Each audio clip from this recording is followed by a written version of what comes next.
Entro settembre la Regione Veneto dovrebbe superare l'80% della popolazione vaccinabile, detto se la popolazione chiaramente aderisce alla campagna. È questo l'obiettivo della Regione del Veneto da qui alla fine dell'estate, con l'immunità di comunità che appare tutto sommato vicina. Oggi su oltre 4 milioni di veneti il 64,5% ha ricevuto almeno una dose di vaccino. Il ritmo quindi, nonostante il rallentamento delle consegne di inizio luglio, è quello giusto. I numeri sono confortanti anche per la fascia più problematica, quella degli over 60, con l'accelerazione imposta sulle seconde dosi. Per quanto riguarda la popolazione over 60, stiamo parlando di una corte di 1.470.000 persone.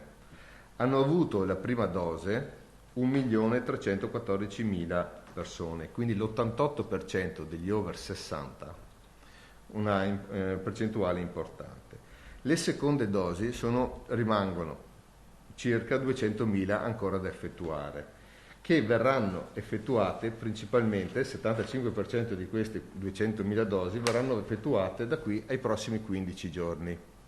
Quindi entro il mese di luglio la maggioranza della corte over 60 sarà coperta anche dalla seconda dose. Più in generale Pfizer ha sempre rispettato le consegne previste, recuperando anche lo scarto nel secondo trimestre, mentre Moderna ha avuto un crollo del 40% nel terzo trimestre di consegna.